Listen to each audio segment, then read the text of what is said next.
Then the governor's soldiers took Jesus into the praetorium and gathered the whole company of soldiers around him. They stripped him and put a scarlet robe on him, and then twisted together a crown of thorns and set it on his head. Then they led him away to crucify him. They came to a place called Golgotha, which means the place of the skull. There they offered Jesus wine to drink, mixed with gall, but after tasting it, he refused to drink it.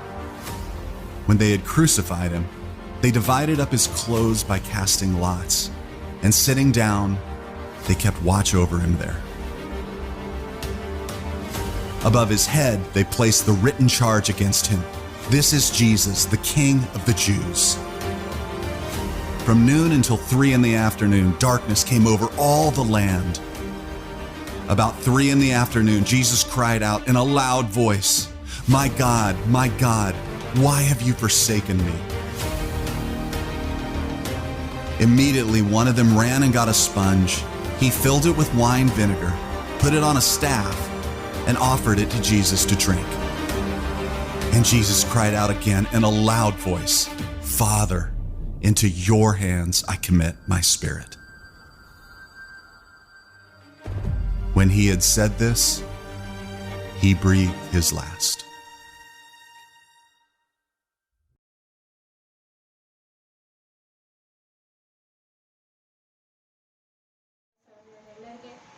ಯೇಸು ಕ್ರಿಸ್ತನ ನಾಮದಲ್ಲಿ ವಂದನೆಗಳನ್ನು ಸಲ್ಲಿಸ್ತಾ ಇದ್ದೇನೆ.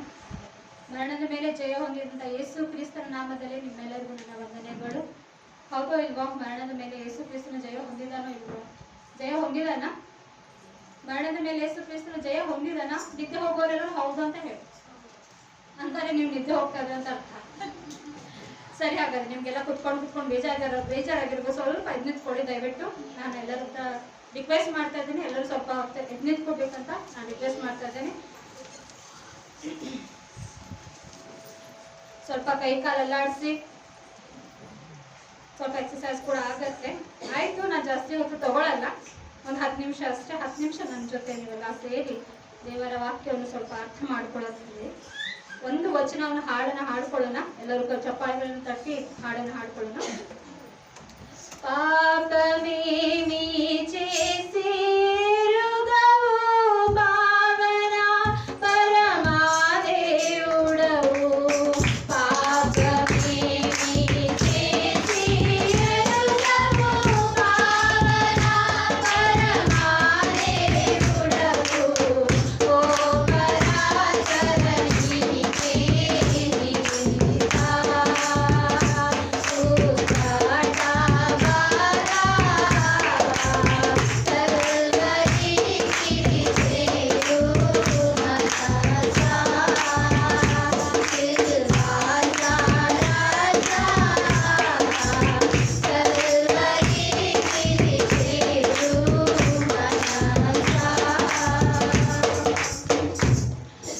ತುಂಬಾ ಧನ್ಯವಾದಗಳು ನಿಮ್ಮೆಲ್ಲರಿಗೂ.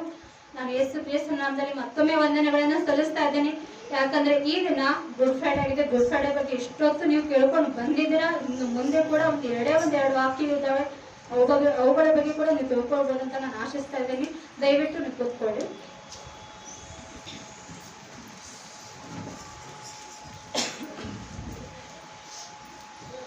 ಇಷ್ಟೊತ್ತು ನೀವು ಎಲ್ಲಾ ವಾಕ್ಯಗಳನ್ನು ಕೇಳ್ಕೊಂಡಿದ್ದೀರಿ.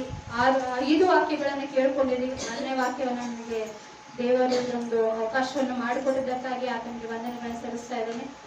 ನಿಜವಾಗ್ಲೂ ಹೇಳ್ಬೇಕಂತ ಹೇಳಿದ್ರೆ, ನಾನು ನಿನ್ನೆ ಆಫೀಸಲ್ಲಿ ಕುಂದಾಗ ನಮ್ಮ ಫ್ರೆಂಡ್ ಒಬ್ಬಳು ಹೇಳಿದ್ರು, ನಾಳೆ ಯೇಸುನ ಬರ್ಡೇನಾ ಅಂತ ಕೇಳಿದ್ರು.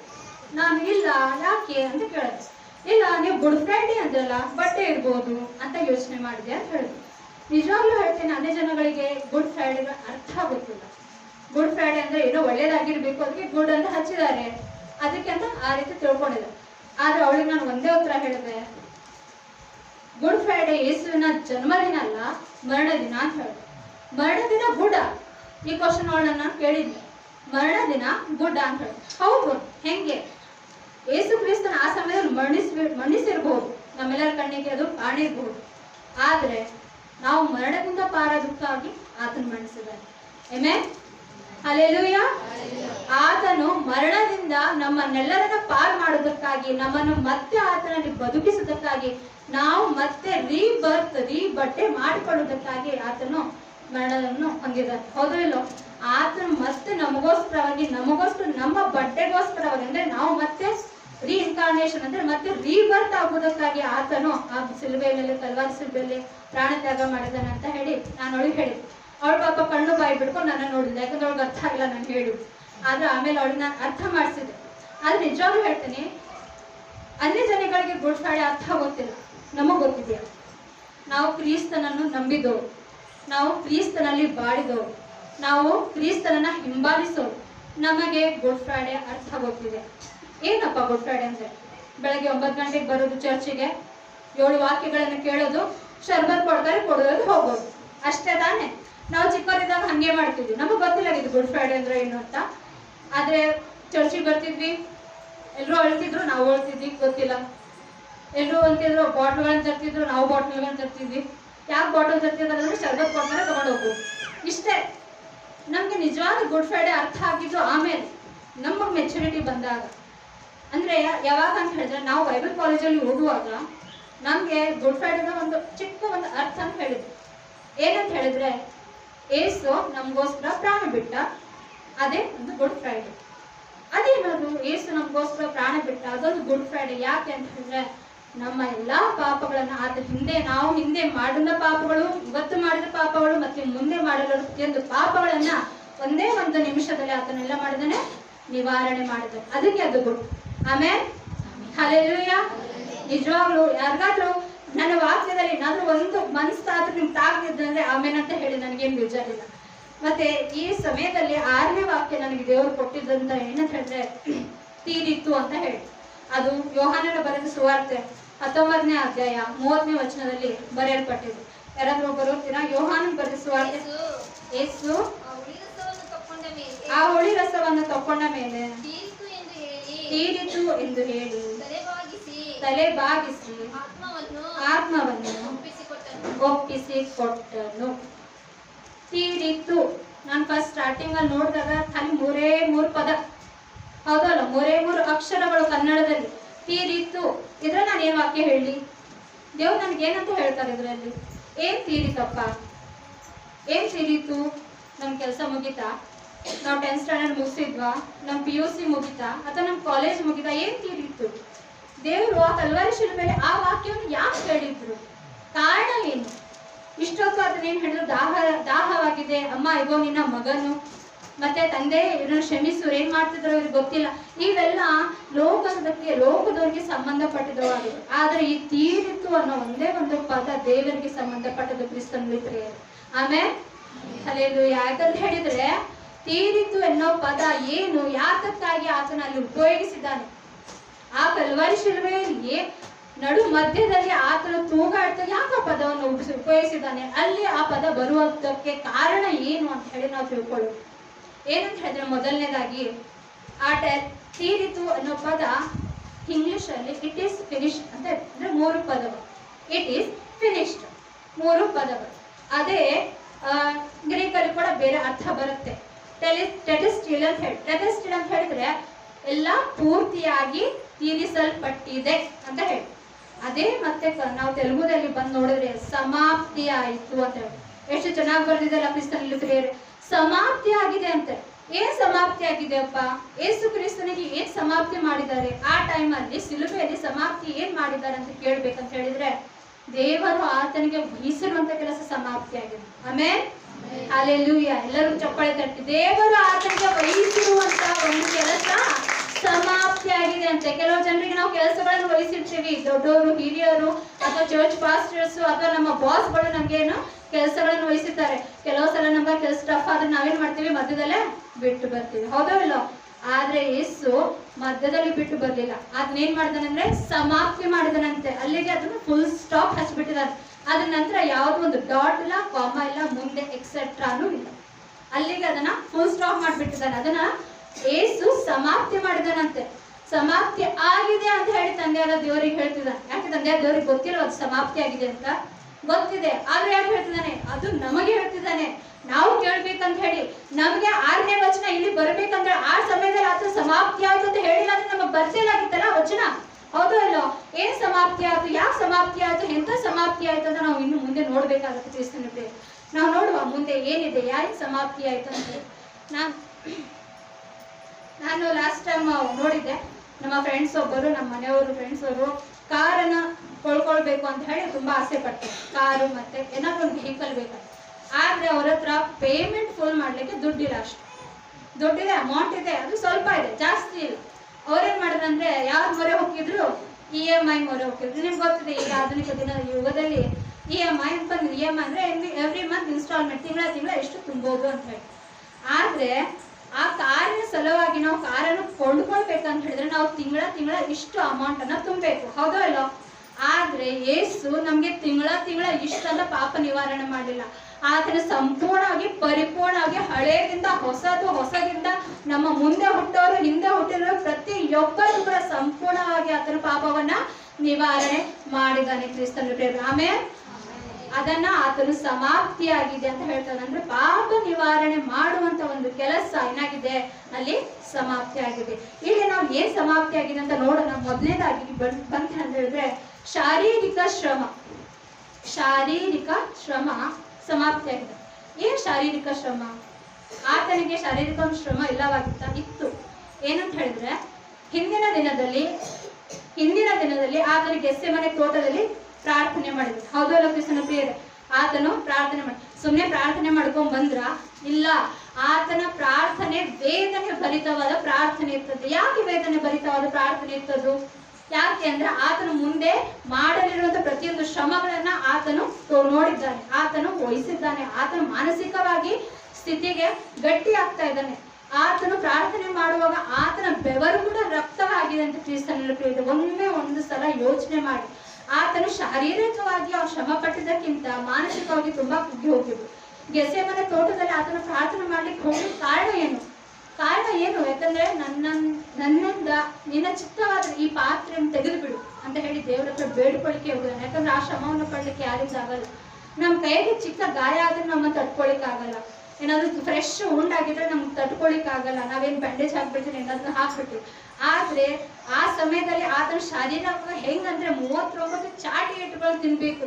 ಅದು ಅದನ್ನ ಮೊದ್ಲೇ ಗೊತ್ತು. ಕೈಗಳಿಗೆ ಕಾಳುಗಳಿಗೆ ಮುಳ್ಳು ಚುಚ್ತಾರೆ, ಅದು ಗೊತ್ತು. ತಲೆಗಳಿಗೆ ಮುಳ್ಳಿನ ಕಿರೀಟ ಇಡ್ತಾರೆ, ಅದು ಗೊತ್ತು. ನಮ್ಗೆ ಏನಾದ್ರು ಒಂದ್ ಕೈಯಲ್ಲಿ ನೋವಾದ್ರೆ 2ನೇ ಕೈ ತಗೊಂಡ್ಬಂದು ನಾವು ಅಡ್ಡ ಇಡ್ತೀವಿ. ಹೌದು ಇಲ್ಲ?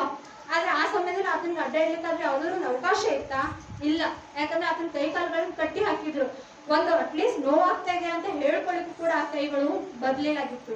ಅಂತ ಒಂದು ಸಿಚುವೇಶನ್ ಅನ್ನ, ಅಂತ ಒಂದು ಪರಿಸ್ಥಿತಿಯನ್ನು ಎದುರುಕೊಳ್ಳಲಿಕ್ಕೆ ಆತನು ಸಿದ್ಧನಾಗಿದ್ದಾನೆ. ಗೆಸೆಮನೆ ತೋಟದಲ್ಲಿ ಆತನು ಶಾರೀರಿಕವಾಗಿ ಮಾನಸಿಕವಾಗಿ ಮೊದಲು ಸಿದ್ಧನಾದ. ಮೊದಲು ಪ್ರೇಯರ್ ಮಾಡ್ತಾನೆ, ಬಂದು ಶಿಷ್ಯರನ್ನು ನೋಡ್ತಾನೆ. ಯಾಕೆ ಪ್ರೇಯರ್ ಮಾಡ್ಲಿಕ್ಕೆ ಕೂಡ ಆತನಿಗೆ ಒಂದು ರೀತಿಯಾದ ಮಾನಸಿಕ ಒತ್ತಡ ಇತ್ತು. ಮತ್ತೆ ಬಂದು ಶಿಷ್ಯರನ್ನು ನೋಡ್ತಾನೆ. ಶಿಷ್ಯರಾದ್ರೂ ನನ್ನ ಜೊತೆ ಇದ್ದಾರ? ಇಲ್ಲ. ಅಲ್ಲಿ ಆತನು ಒಬ್ಬನಾಗ್ಬಿಟ್ಟಿದ್ದಾನೆ. ಮತ್ತೆ ಹೋಗ್ತಾನೆ, ಮತ್ತೆ ಪ್ರೇಯರ್ ಮಾಡ್ತಾನೆ. ಎಷ್ಟು ಸಾಧ್ಯ ಆದಷ್ಟು ಅಷ್ಟೇ ಪಾತ್ರ ತನ್ನಿಂದ ತೊಲಗಿಸ್ಲಿಕ್ಕೆ ಆತನು ಪ್ರಯತ್ನ ಪಟ್ಟ. ಆದ್ರೂ ಆಗ್ಲಿಲ್ಲ. ಮತ್ತೆ ಮರಣ ದಿನ ಯೇಸುವನ್ನು ಹಿಡ್ಕೊಳ್ತಾರೆ. ರಾತ್ರಿಯಿಂದ ಮಧ್ಯಾಹ್ನ 3 ಗಂಟೆವರೆಗೂ ಆತನ ಅಲ್ಲಿ ತಿರ್ಸಿದ್ರು, ಇಲ್ಲಿ ತಿರ್ಸಿದ್ರು, ಶಿಲ್ಬೆ ಹೊರಿಸಿದ್ರು, ಹೊಡೆದ್ರು, ಬಡದ್ರು, ಉಬಳಿದ್ರು. ಆತನ ಗಾಯದ ಮೇಲೆ ಗಾಯ ಮಾಡಿದ್ರು. ಮೊನ್ನೆ ಬುಧವಾರ ದಿನ ನಮ್ಮ ಪಾಸ್ಟರ್ ವಾಕ್ಯ ಹೇಳಿದ್ರೆ ಅಂತಂದ್ರೆ ಆ ಕೊರಡೆದ ಚಾಟಿ ಏಟಿನ ಇರತ್ತಲ್ಲ, ಅದಕ್ಕೆ ಮುಂದ್ಗಡೆ ಮುಳ್ಳುಗಳಿರ್ತಾವ. ಆ ಮುಳ್ಳುಗಳು ಒಂದ್ಸಲ ಚರ್ಮಕ್ಕೆ ತಾಗಿದಾವೆ ಅಂದ್ರೆ ಅದು ಬರುವಾಗ ಸುಮ್ಮನೆ ಬರಲ್ಲ, ಚರ್ಮ ಕೂಡ ಕಿತ್ಕೊಂಡು ಬರುತ್ತೆ. ಒಂದೇ ಒಂದು ಏಟನ್ನ ಒಂದ್ಸಲ ಹೊಡೆದ ಮೇಲೆ ನಮ್ ಜೀವ ಹೋಗಿರುತ್ತೆ. ಅಂತ 39 ಏಟುಗಳನ್ನ ಅವ್ರು ಹೆಂಗ್ ಸಹಿಸ್ಕೊಂಡಿರ್ತಾರೆ? ಹೌದಲ್ಲ ಕ್ರಿಸ್ತನ ಪ್ರಿಯರೇ? ಅದು ಒಂದು ಶಾರೀರಿಕ ಶ್ರಮವನ್ನ ಆತನು ಸಮಾಪ್ತ ಮಾಡಿದ್ದಾನೆ ಅಂತ ಹೇಳ್ತಿದ್ದಾರೆ. ಅದೇ 39 ಏಟುಗಳು ಅಷ್ಟೇ ಅಲ್ಲ, ಒಂದೇ ಜಾಗದಲ್ಲಿ ಹೊಡಿಲಿಕ್ಕಾಗಲ್ಲ, ಬೇರೆ ಜಾಗದಲ್ಲಿ ಹೊಡೆದ್ರು, ಮತ್ತೆ ಅದೇ ಜಾಗದಲ್ಲಿ ಮತ್ತೆ ತಾಕ್ತು, ಮತ್ತೆ ಮೊಳಚಿಸ್ತು, ಮತ್ತೆ ಮಾಂಸ ಹೊರಗೆ ಬಂತು. ಎಷ್ಟೊಂದು ಆತರ ಶ್ರಮ ಪಟ್ಟಿರ್ತಾನಲ್ಲ, ಅದೇ ರೀತಿ ಅದೊಂದು ಶಾರೀರಿಕ ಶ್ರಮ ಸಮಾಪ್ತಿ ಆಯ್ತು ಅಂತ ಹೇಳ್ತಾರೆ ಕ್ರಿಸ್ತನ ಪ್ರಿಯರೇ. ಅದೇ ಪ್ರಕಾರ ಮತ್ತೆ ಅಣ್ಣನ ಮುಂದೆ, ಕೈಫನ ಮುಂದೆ ಹೋಗ್ತಾನೆ. ಅಲ್ಲಿ ತಿರುಗ್ತಾನೆ, ಇಲ್ಲಿ ತಿರುಗ್ತಾನೆ. ಭಾರವಾದ ಒಂದು ಶಿಲುಬೆಯನ್ನು ಕೂಡ ಹೋಗ್ತಾನೆ. ಆತನಿಗೆ ಹೊರ್ಲಿಕ್ಕೆ ಆಗದೆ ಏನ್ ಮಾಡ್ತಾರೆ, ಬಿದ್ದು ಬಿಡ್ತಾರೆ ಮಧ್ಯದಲ್ಲಿ ಕೂಡ.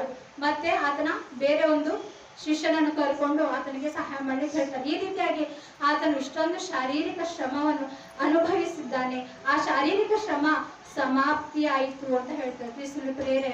ಅದು ಶಡ್ರಕ್ ಮೆಷಕ್ ಅಬೇದ್ನೆಗೋರನ್ನ ಬೆಂಕಿಯಲ್ಲಿ ಹಾಕಿದ ಹಾಗೆ ಮತ್ತೆ ಯೋನನ್ನು ತಿಮಿಂಗಲ ಬಾಯಲ್ಲಿ ಹೋದ ಹಾಗೆ, ಮತ್ತೆ ಸೌಲನ ದೇಹದಲ್ಲಿ ಮುಳ್ಳಿದ್ದ ಹಾಗೆ, ಅದಕ್ಕೆಲ್ಲದಕ್ಕಿಂತ ಹೆಚ್ಚಾದ ಒಂದು ಶ್ರಮ ಅಂದ್ರೆ ಶಿಲುಬೆ ಶ್ರಮ.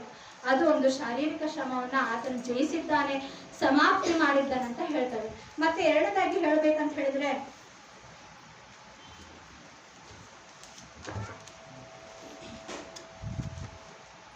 ತಂದೆ ತನಗೆ ಒಪ್ಪಿಸಿದ ಒಂದು ಕಾರ್ಯವನ್ನ ಸಮಾಪ್ತಿ ಮಾಡಿದ. ನಾನು ಮೊದಲೇ ಹೇಳಿದ ಪ್ರಕಾರ ತಂದೆ ತನಗೆ ಒಪ್ಪಿಸಿದ್ದ ಕಾರ್ಯ, ಏನ್ ಕಾರ್ಯ ಒಪ್ಪಿಸಿದಾನೆ ಅಂತ ಹೇಳಿದ್ರೆ, ತಂದೆ ಮತ್ತಾಯ ಬರೆಸುವ 16ನೇ 21 ಯಾರಾದ್ರೂ ಬರುತ್ತೀರಾ?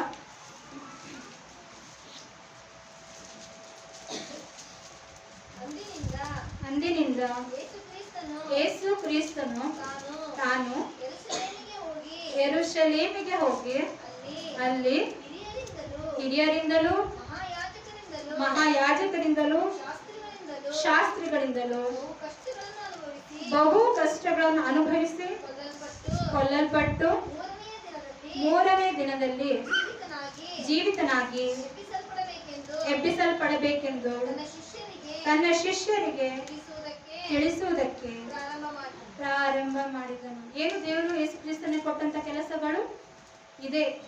ನೀನು ಶಿಲುಬೆ ಮೇಲೆ ಶ್ರಮ ಪಟ್ಟು ಮತ್ತೆ 3ನೇ ದಿನದಲ್ಲಿ ಜೀವಿತನಾಗಿ ಎದ್ದು ಬರ್ತೀಯ ಅನ್ನೋದು ಒಂದು ಆತನಿಗೆ ವಹಿಸುವಂತ ಕೆಲಸ. ಅದನ್ನ ನಾನು ಸಮಾಪ್ತಿ ಮಾಡಿದ್ದೇನೆ ಅಂತ ಹೇಳಿ ಶಿಲುಬೆಯಲ್ಲಿ ಹೇಳ್ತಾನೆ ಕ್ರಿಸ್ತನ. ಹೌದಲ್ಲ? ಆತನ ಸಮಾಪ್ತಿ ಮಾಡಿದನ ಶಿಲುಬೆಯಲ್ಲಿ, ಆತನ ಸಮಾಪ್ತಿ ಮಾಡಿದನ? ಹೌದು, ಆತನ ಶಿಲುಬೆಯಲ್ಲಿ ಸಮಾಪ್ತಿ ಮಾಡಿದಾನೆ.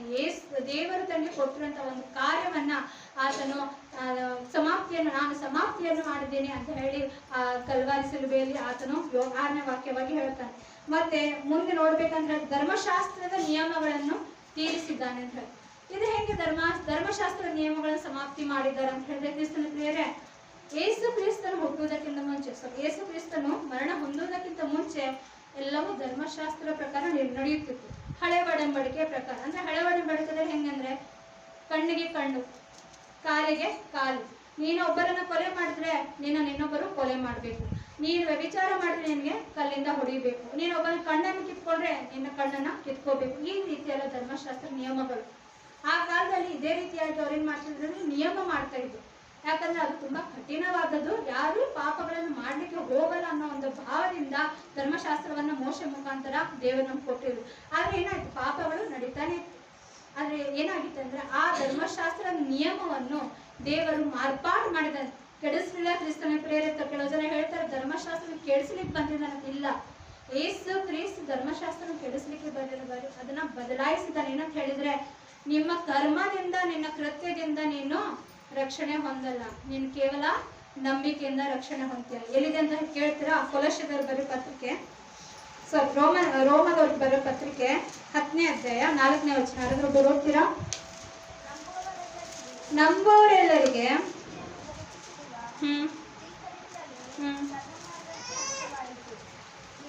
ಸಾಕು. ನಂಬೋರೆಲ್ಲರಿಗೆ ಧರ್ಮ ಮಾರ್ಗಕ್ಕೆ ಒಂದು ಮಾರ್ಗವಾಯಿತು ಅಂತ ಹೇಳ್ತಾರೆ ಕ್ರಿಸ್ತನ ಪ್ರೇಮ. ನಾವು ನಂಬಿಕೆಯ ಮುಖಾಂತರ ನಮ್ಗೆ ಏನ್ ಸಿಕ್ಕಿದೆ? ರಕ್ಷಣೆ ಸಿಕ್ಕಿದೆ. ಹಳೆ ಕಾಲದಲ್ಲಿ ನಾವು 4 ನಾಣ್ಯಗಳನ್ನು ಕೊಟ್ರೆ ನಮ್ಗೆ ಸ್ವರ್ಗ ಗ್ಯಾರಂಟಿ. ನಾವು ಒಂದು 100 ರೂಪಾಯಿ ಕೊಟ್ರೆ ಚರ್ಚಿಗೆ ನಮ್ಗೆ ಸ್ವರ್ಗ ಗ್ಯಾರಂಟಿ ಇಲ್ಲ. ನಾವು ಲಕ್ಷ ರೂಪಾಯಿ ಕೊಟ್ರೆ ನಮ್ಗೆ ಡಬಲ್ ಸ್ವರ್ಗ ಗ್ಯಾರಂಟಿ ಅಂತ ಹೇಳಿ ತಿಳ್ಕೊಳ್ತಾ ಇದ್ರು. ಆದ್ರೆ ಈಗ ಹೇಳ್ತಾ ಇದ್ದೇವೆ, ಕ್ರಿಸ್ತನಲ್ಲಿ ಪ್ರಿಯರೇ, ಕ್ರಿಸ್ತನನ್ನು ನಂಬುವ ಪ್ರತಿಯೊಬ್ಬರಿಗೆ ರಕ್ಷಣೆ ಉಂಟಾಗುವುದು. ಆತನ ಮರಣದ ಮೇಲೆ ನಂಬಿಕೆ ಇಟ್ಟಿರೋ ಪ್ರತಿಯೊಬ್ಬರಿಗೆ ರಕ್ಷಣೆ ಉಂಟಾಗುವುದು. ಅದೇ ಕಾರ್ಯ ಆತನು ಮಾಡ್ಲಿಕ್ಕೆ ಬಂದಿದ್ದು. ಅದೇ ಕಾರ್ಯ ಆತನು ಕಲ್ವಾರಿ ಶಿಲುಬೆಯಲ್ಲಿ ಸಮಾಪ್ತಿ ಮಾಡಿದ್ರು. ಮತ್ತೆ ನೆಕ್ಸ್ಟ್ ಹೇಳ್ಬೇಕಂತ ಹೇಳಿದ್ರೆ, ಆತನು ಇನ್ನೊಂದು ಕಾರ್ಯವನ್ನು ಏನ್ ಸಮಾಪ್ತಿ ಮಾಡ್ಲಿಕ್ಕೆ ಬಂದಿದ್ದಾನೆ ಅಂತ ಹೇಳಿದ್ರೆ, ನಮ್ಮ ಮತ್ತು ತಂದೆಯಾದ ದೇವರ ಮಧ್ಯದಲ್ಲಿ ಒಂದು ಬ್ರಿಡ್ಜ್ ಆಗಿ ಬಂದಿದೆ. ಏನಪ್ಪಾ ಇದು ಬ್ರಿಡ್ಜ್? ಹೇಳ್ತೇವೆ. ನಾವು ಒಂದು ದಡದಲ್ಲಿ ನಿಂತಿದ್ದೇವೆ, ತಂದೆಯಾದ ದೇವರು ಒಂದು ದಡದಲ್ಲಿ ನಿಂತ್ಕೊಂಡಿದ್ದಾರೆ. ನಾವು ಅಲ್ಲಿಗೆ ಹೋಗ್ಬೇಕಂದ್ರೆ ಆ ಮಧ್ಯದಲ್ಲಿ ಏನಿದೆ? ಕಾಲುವೆ. ನಮ್ಗೆ ಏನ್ ಬೇಕು? ನಾವು ಕಾಲುವೆ ದಾಟ್ಲಿಕ್ಕೆ ನಮಗೆ ಒಂದು ಬ್ರಿಡ್ಜ್ ಬೇಕು. ಆತನು ಅದೇ ಬ್ರಿಡ್ಜ್ ಆಗಿದ್ದಾನೆ. ಅದೇ ಆತನು ಸೇತುವೆ ಆಗಿದ್ದಾನೆ. ಎಲ್ಲಾಗಿದ್ದಾನೆ ಅಂತ ಹೇಳ್ತೀರಾ? ಬನ್ನಿ. ಕೊಲೊಸ್ಯದವರ ಪತ್ರಿಕೆ 2ನೇ ಅಧ್ಯಾಯ 13ರಿಂದ 15ನೇ ವಚನವರೆಗೂ ಯಾರು ಬರೋದ್ರಿ? ಕೊಲೊಸ್ಯದವರ ಪತ್ರಿಕೆ 2ನೇ ಅಧ್ಯಾಯ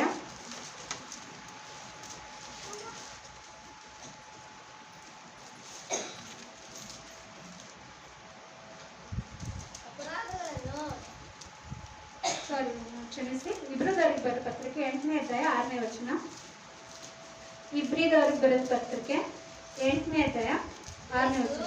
ಏಸು ಅದಕ್ಕಿಂತ ಶ್ರೇಷ್ಠವಾದ ಯಾಜಕ ಉದ್ಯೋಗವನ್ನು ಹೊಂದಿದವನಾಗಿದ್ದಾನೆ. ಉತ್ತಮ ವಾಗ್ದಾನಗಳ ಮೇಲೆ ಸ್ಥಾಪಿತವಾದ ಉತ್ತಮವಾದ ಒಡಂಬಡಿಕೆಗೆ ಮಧ್ಯಸ್ಥನಾಗಿದ್ದಾನೆ. ಸಾಕು, ಮಧ್ಯಸ್ಥನಾಗಿದ್ದಾನಂತೆ. ಆತನು ನಮ್ಮ ಮತ್ತೆ ದೇವರ ನಡುವೆ ಒಬ್ಬ ಮಧ್ಯಸ್ಥನಾಗಿದ್ದಾನೆ. ನಾವು ಕೋರ್ಟ್ಗಳಿಗೆ ಎಲ್ಲಾದ್ರೂ ಹೋದ್ರೆ ಅಲ್ಲಿ ಕೋರ್ಟಲ್ಲಿ ಜಡ್ಜ್ ಮತ್ತೆ ನಮ್ಮ ನಡುವೆ ಯಾರಿರ್ತಾರೆ ಪ್ರಿಯರೇ? ವಕೀಲರು.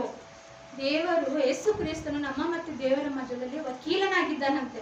ವಕೀಲನಾಗಿ ಆತನು ನಮಗೋಸ್ಕರ ಆತನಲ್ಲಿ ಏನ್ ಮಾಡ್ತಾನಂತೆ?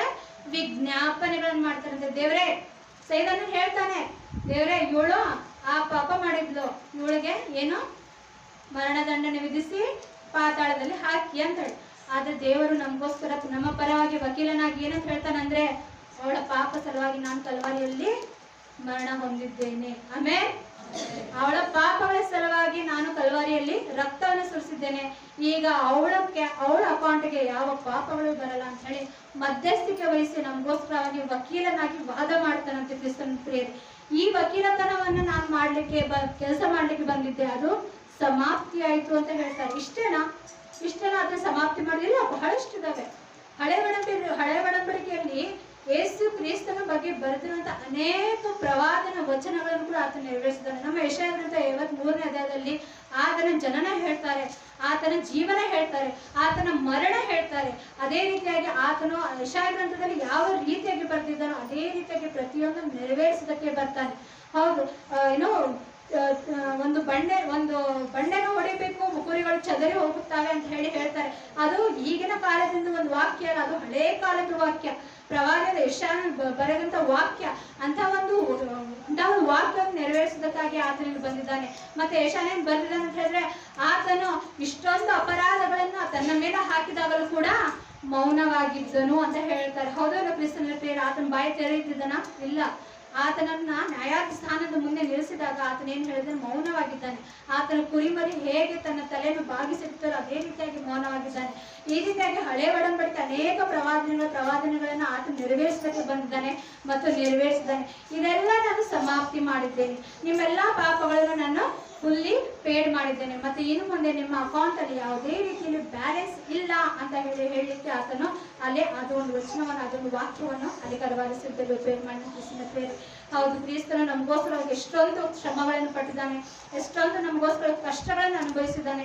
ಕೇವಲ ಒಂದೇ ಒಂದು ಕಾರಣ, ನಮ್ಮ ಪಾಪಗಳನ್ನು ನಮ್ಮಿಂದ ದೂರ ಮಾಡೋದಕ್ಕಾಗಿ. ಆದಾಮನಿಂದ ಹಿಡಿದು ಪಾಪವು ನಮ್ಮನ್ನು ಆಳ್ತಾ ಇತ್ತು. ಆ ಪಾಪದ ಆಳ್ವಿಕೆಯಲ್ಲಿ ನಾವು ಜೀವಿಸ್ತಾ ಇದ್ವಿ. ಆದ್ರೆ ನಮ್ಮನ್ನು ಅದರಿಂದ ಬಿಡುಗಡೆ ಮಾಡಿ ನಮಗೆ ನಿತ್ಯ ಜೀವವನ್ನು ದೇವರು ದಯಪಾಲಿಸಿದ್ದಾನೆ. ಆತನು ಮರಣವನ್ನು ಜಯಿಸಿದ್ದಾನೆ, ನಮ್ಮನ್ನೆಲ್ಲರೂ ಕೂಡ ಮರಣದಿಂದ ಜಯ ನೀಡಿದ್ದಾನೆ. ಅದೆಲ್ಲ ಕ್ರಿಸ್ತನಲ್ಲಿ ಪ್ರಿಯರೇ, ಇದೇ ರೀತಿಯಾಗಿ ಆತನು ಮುಂದೆ ಕೂಡ ಮರಣದಲ್ಲಿ ಜಯವನ್ನು ನೀಡಿ ಇಂಥ ಒಂದು ಪಾಪದಕ್ಕೆ ನಾವು ಹೋಗಲಾಗದಂತೆ ನಮ್ಮನ್ನು ಕಾಯ್ದು ಕಾಪಾಡಬೇಕಂತ ನನ್ನ ಈ ವಾಕ್ಯಗಳನ್ನು